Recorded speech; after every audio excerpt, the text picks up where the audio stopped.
నమస్తే, welcome to our channel. నేను సిరి.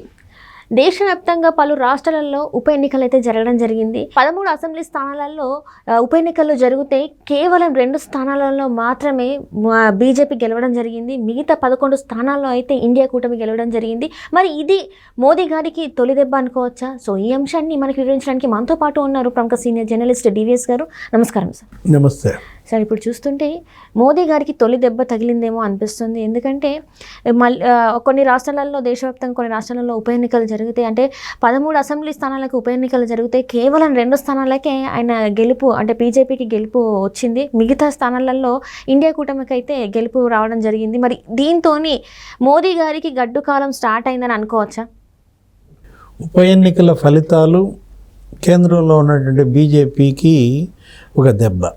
ఎందుకంటే మోడీ 3.0 ఏదో రకంగా ఇవాళ మళ్ళా మోడీ చరిష్మా నిలబెట్టడం కోసం ఇప్పుడు కొత్త ఎన్డీఏ ప్రభుత్వం బీజేపీ కాంగ్రెస్ని ఎలా ఎదుర్కోవాలని తలమునకలైన దీంట్లో కొత్త ప్రభుత్వం ఏర్పడి ఇంకా నీకు 40 రోజులు కాకముందే ఈ ఉప ఎన్నికల్లో మరి ఇలాంటి ఫలితాలు రావటం, అది కూడా 13కి నీకు 11 స్థానాల్లో వాళ్ళు ఓడిపోవటం. గెలిచిన ఇద్దరు కూడా ఒకటెవరు, బీహార్లో జేడీయూ, ఇంకొక చోట బీజేపీ. అంటే ఇండియా కూటమి ఎంత బలపడుతోందో, ఏదైనా మోడీ బలహీనపడితే అటు ఆంధ్రప్రదేశ్లో టీడీపీకి, ఇటు బీహార్లో జేడీయూకి అంత లాభం జరుగుద్ది అన్నమాట. ఎందుకని ఇవాళ ఈ 2 వాకింగ్ స్టిక్స్ అన్నారు.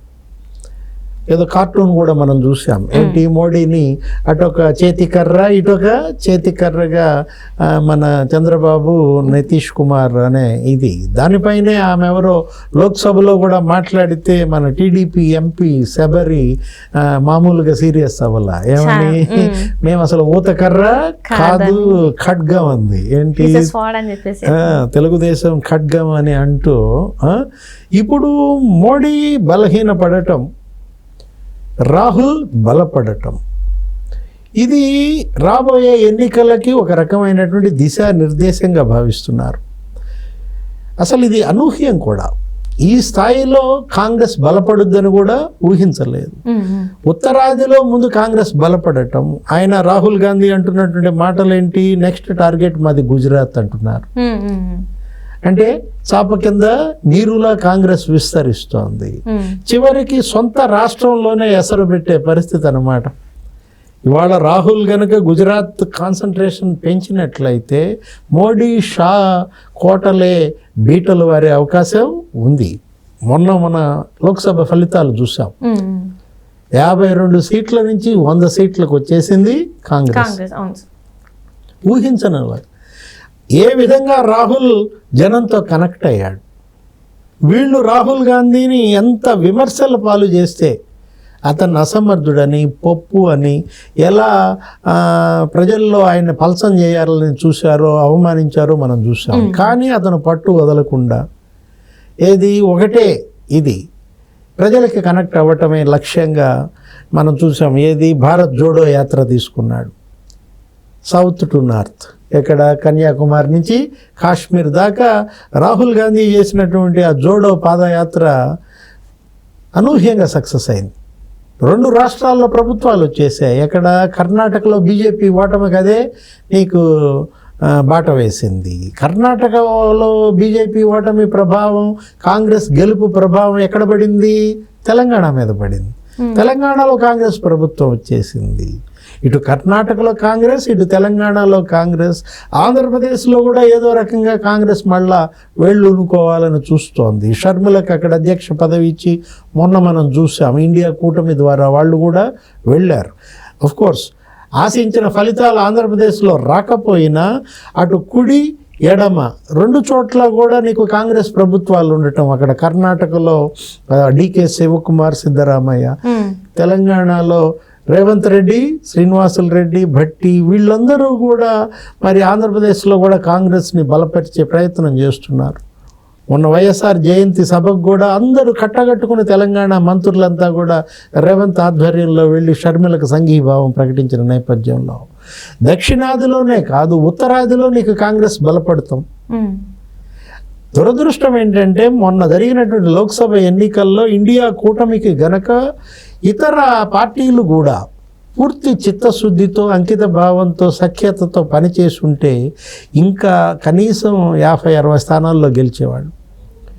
బీజేపీ గత 3 ఎన్నికల్ని మనం పరిశీలించినట్లయితే నీకు 2014లో మోడీకి ఎన్ని వచ్చాయి? 280 సీట్లు వచ్చాయి.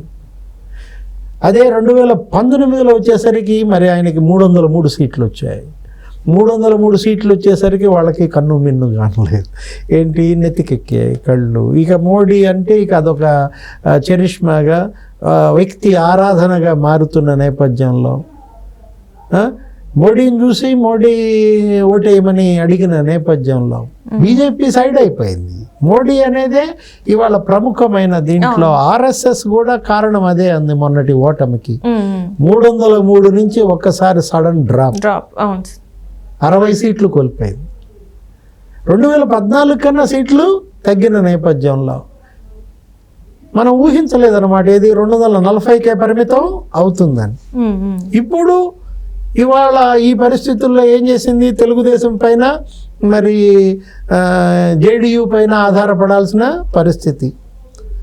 ఇవాళ తెలుగుదేశంతో పొత్తు గనక పెట్టుకోకపోయినట్లయితే బీజేపీ మొన్న ఎన్డీఏలో చంద్రబాబుతో గనక పొత్తు పెట్టుకోకపోయినట్లయితే చాలా మైనస్ అయ్యేది. ఇవాళ ఈ మద్దతు కూడా ఉండేది కాదనమాట.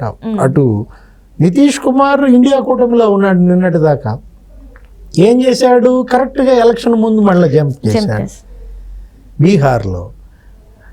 అక్కడ నితీష్ కుమార్ మళ్ళా బీజేపీతో జతకట్టకుండా ఇండియా కూటమిలోనే కంటిన్యూ అయినా, మమతా బెనర్జీ కూడా అప్ అండ్ డౌన్స్ లేకుండా అదే విధంగా ఏది అఖిలేష్ యాదవ్ ఎలా అయితే మద్దతు ఇచ్చాడో సమాజ్వాదీ పార్టీ రాహుల్ గాంధీకి, అలాగే మమతా బెనర్జీ కూడా కనుక పనిచేసి ఉన్నట్లయితే అటు వెస్ట్ బెంగాల్, ఇటు బీహార్, ఇటు ఆంధ్రప్రదేశ్ ఇవన్నీ కూడా గనక నీకు ఇండియా కూటమి గనక జత అయినట్లయితే అసలు బీజేపీ ఇవాళ ప్రతిపక్షంలో ఉండే పరిస్థితి. రాహుల్ గాంధీ కూడా ఏ లోపాల వల్ల అయితే ఓడిపోయాడో తను ఆ లోపాలను సవరించుకోవాలి ఈ 5 ఏళ్లలో. ఇవాళ ఆయన క్యాబినెట్ ర్యాంక్ వచ్చింది, ప్రధాన ప్రతిపక్ష నాయకుడు హోదా వచ్చింది. గతంలో ఆ హోదా కూడా లేని పరిస్థితి. 42-52లో ఉన్నటువంటి రాహుల్ 100 సీట్లతో ఇంత బలోపేతమైనప్పుడు ఇప్పుడు 100 నుంచి కాంగ్రెస్ మరి రాబోయే 5 ఏళ్లలో 200కి చేరుతుందా, 300కి చేరుతుందా చూడాలి. ఏది వాళ్ళు అన్నట్టుగా 400 పార్ అనో ఏదన్నారు, ఏంటి బీజేపీ 303 నుంచి 400 పార్ అన్నారు. 400 పార్ దేవుడు ఎరుగు, 200 పార్లో పడ్డారు. రేపొద్దున ఇలాంటి పోకడలే ఒంటెత్తు పోకడలతో కనుక పోతే 200 పార్ కూడా ఉండదు. 100 పార్లో పడితే కనుక బీజేపీ డోల్ డ్రమ్స్లో పడుతుందన్నమాట. కాబట్టి మోడీ, షా కూడా ఇప్పుడు అక్కడ బీజేపీ పెద్దలు కూడా వాళ్ళు ఏంటి ఇవాళ వాస్తవంలో ఉండాలి, ప్రజల యొక్క ఆకాంక్షలని నెరవేర్చాల. ఏ వర్గాలనైతే వాళ్ళు దూరం చేసుకున్నారో మళ్ళీ ఆ వర్గాల మద్దతు పొందాల. రైతులను దూరం చేసుకున్నారు ఆ 3 వ్యవసాయ చట్టాల వల్ల. మళ్ళా రైతులకి ఈ 5 ఏళ్లలో న్యాయం చేయాలి.